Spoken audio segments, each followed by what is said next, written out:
What a special game, man. Not just to me, but to a lot of people, I believe. It got a special place in my heart, just like Little Big Planet, Apollo Justice, and Devil May Cry 3. I remember when I first touched this game, I thought the graphics, when I was like 11, I was not really impressed, but looking back at it now, when I'm older, not only did it push gaming in a graphical sense, but it still holds up really fucking well. And to be humbly, kinda beats quite a bit of newer gen games in style, personality, and its art direction.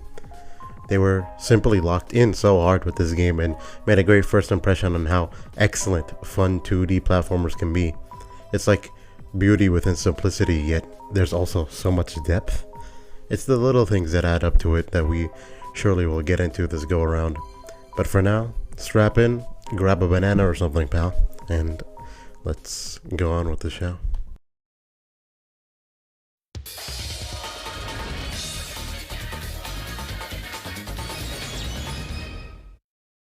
I'd like to kickstart this off by talking about the game's flow and feel, because it is simply rad.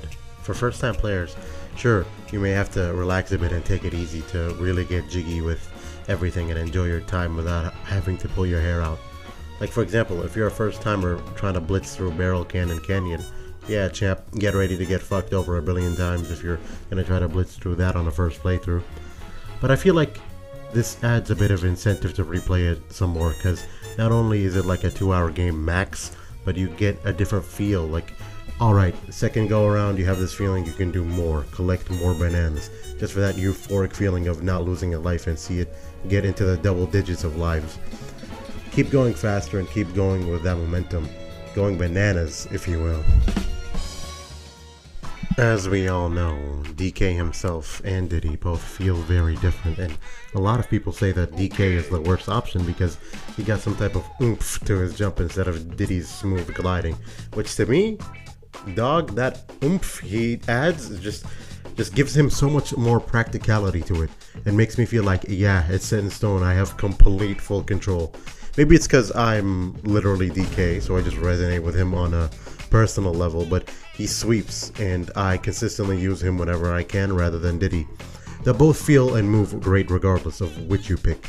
The rhythmic tango of each level unfolds itself with the flow and feel to the utmost degree, making it feel as though you are the one in the jungle. You are one with the jungle. It makes you feel like, hey, rather than just sticking around in the ground and running, let me leap on some of those ropes and swing across this luxurious plain and barrel blast through these lush ass jungles and creepy caverns. Every meticulously crafted level is simply a delicate mix of fun, funny, funky, fluid progression that never feels sluggish. All in all, the very flow and groove of the game is just something immaculate.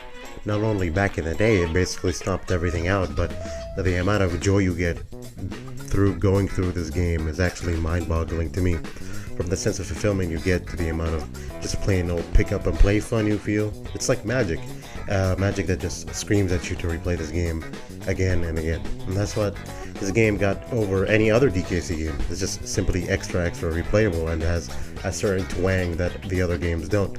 The passion and sauce of the game design just makes sense. It makes sense. No wonder folks are still bananas about this game to this day, including a humble dude like me.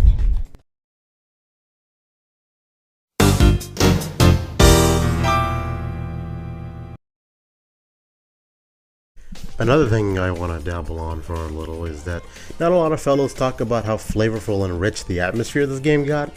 It feels like you're being sucked into DK Island. You become Donkey Kong. No, but for real, the world that through the screen, maybe it's the graphics or the art direction, the lush jungle, sunsets that filters everything, it's mwah worthy. Like for example, in the orangutan level, like the first one, it starts off all bright and stuff, but as you keep moving forward, it just has that fantabulous use of style and just shows the sun is slowly setting, and fuck if I tell you how many times I just get mesmerized by that. It's insane the little details that this game is riddled with. It's just flabbergasting. Gorillas really living like this?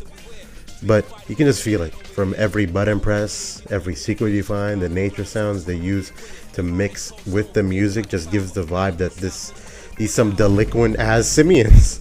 Each level just oozes with its own groove-tacular rhythm. And on top of that, I just fucks with the cave levels as well. All of them have that perfect other side of the coin compared to the jungles and such. Here you've got dark and coldness, but the track specifically just makes it better, like the track that they play in the cave levels, because not only the water drips just blends in so naturally with the other instruments used, it just adds to the ambiance of this tightly designed level. And not just that, the song just keeps warping into something new and more fresh that just adds and adds to the already established ambience, never taking away from it. This type of mastery is actually insane, dog. You knew Rare was in their bag making this. Just thinking about it. I think what really sets all apart, just sets the entire game apart from like a bunch of different platformers and stuff, is the super weird pseudo 3D visuals Rare pulled for this. And yeah, I know, technically it isn't 3D level, I don't give a fuck. But I don't think without it, they would have given these levels as much depth and complex flavors with any other type of deal. It's crafted for this. The environments, the backgrounds, are all here to service that style, so it makes sense.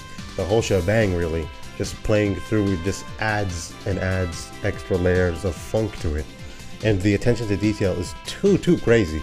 It's just too immaculate for me. It not only works for the gameplay, but also for the vibe and atmosphere. Good shit, Rare.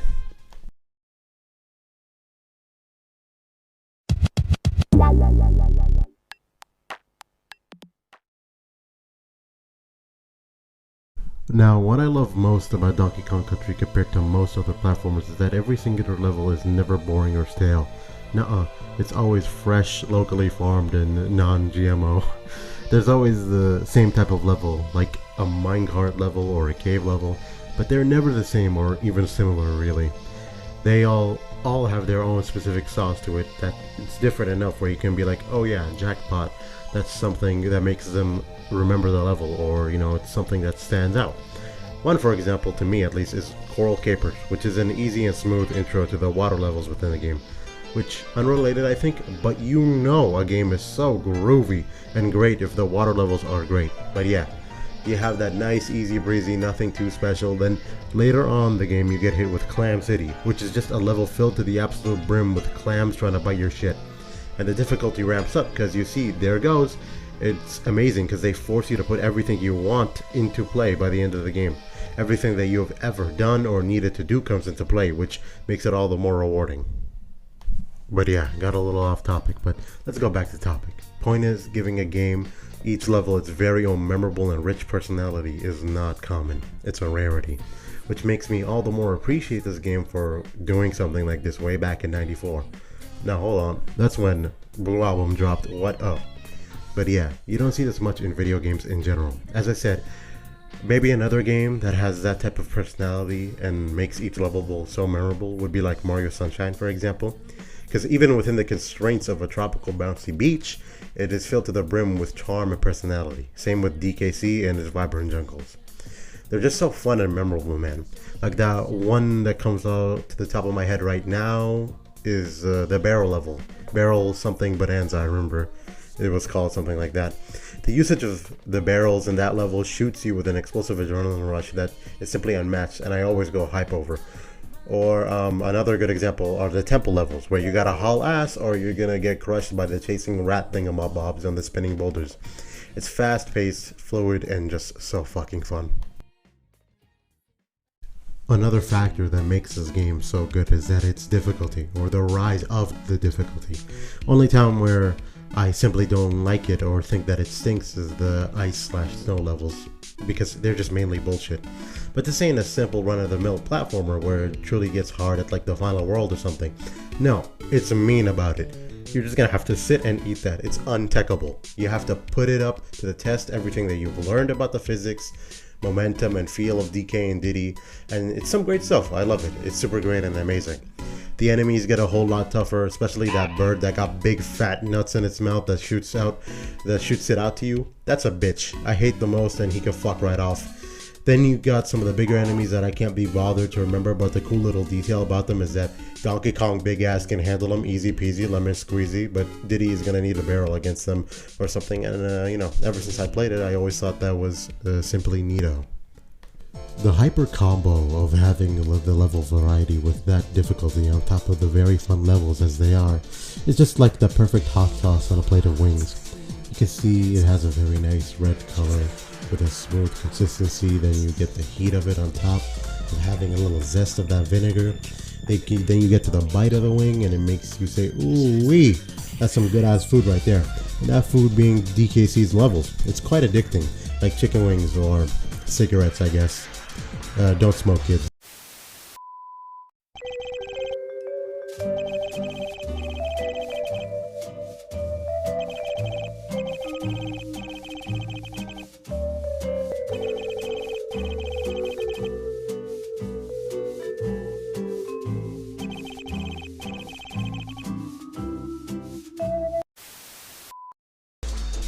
Even when I know what's coming on each replay, I just can't contain the excitement to see, oh, what's next, or what snazzy new gimmick is going to be in this stage. Or I go, wowza, oh boy, I can't wait to hear this track as I play through this stage. And the euphoric feeling when you see that shining light, the shining light at the end of a dark tunnel. The oh so charming exit sign, letting you know, good job, kid. You did well fighting off the endless hordes of those big booby crocodiles. The cherry, or to keep the wing analogy going, the honey mustard on your flat is very well thought out mechanics, like the barrel holding and the fast-paced nature of the game. But the roll that the game has, the little spinny roll thing you can do, is very much the best part, as you can go super fast. If you keep up that momentum, it turns you into a fucking gorilla. It turns you into a fucking gorilla Sonic, but with actually consistently fun levels. Oh yeah, and last thing I'd want to touch on right here is that the animations are super funny and charming. I love when the Donkey Kong pounds his chest, and if you fumble, you see Diddy throw his cap on the ground and start stomping on it. Like, little bro is so mad.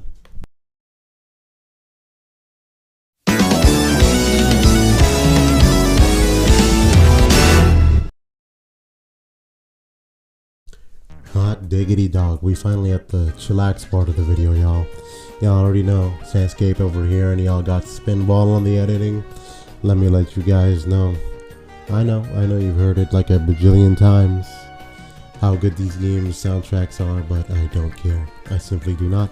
No Donkey Kong video is complete without talking about how this luscious earworm of sounds and lovely noises. Firstly, let me just lay the foundation. The soundtrack gotta be the funkiest, grooviest, top tier shit I have ever listened to. This is the type of shit you put on the car with your friends and ain't no one gonna complain. Nobody's gonna complain that you put on Cranky's theme. It's peak, no more, no less. Though I do think DKC2 has a far better soundtrack in this department, but stuff like Aquatic Ambience, Simian Siege, Bad Boss Boogie, it's so fucking good. Listening to these tracks is like watching a Ghetto Chef episode from Dashi. I simply don't know how a dude can just sit there and cook up some shit like this. Like, I really wonder how you just gonna sit there and be like, golly, this jammy jam of a bridge or breakdown type of deal in DK Island Swing would pound a dude's heart 10 times more to get up and play the level.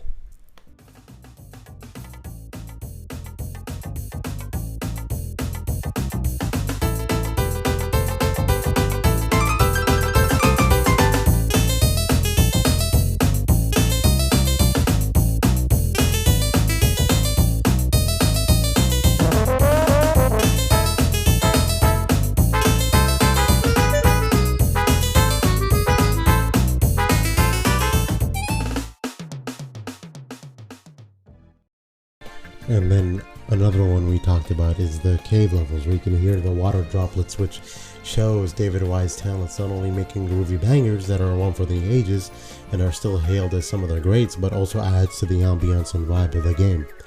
You have Life in the Mines, which banger title, first of all, it comes off as a bunch of noises with a little beat, but then it just comes in like a tsunami. That dun dun dun is so crazy. With the flute, it got me doing faces like when you cook up a tasty blues lick.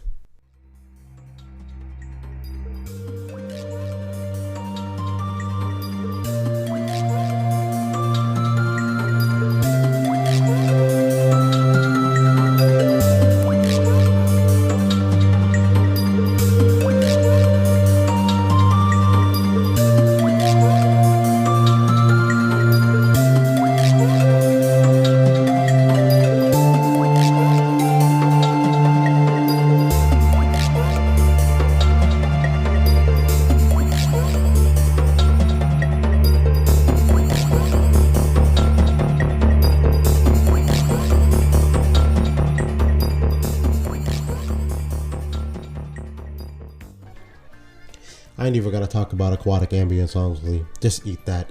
Just listen to it and you tell me, dog.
End of the day, music is subjective, for sure.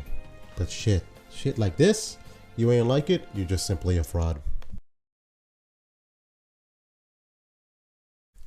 In conclusion, Donkey Kong Country is a masterclass in game level design, music, platforming, how it feels, controls, etc., etc. If you haven't played this game yet, you need to hop on this game. Don't get it twisted.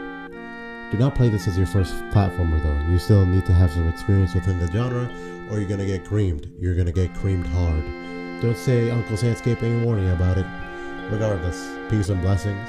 Thank you to Spinball for the very much experimental and fun editing. Keep it cool and keep it stylish. I'll catch y'all later.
スーパードンキーコング刺激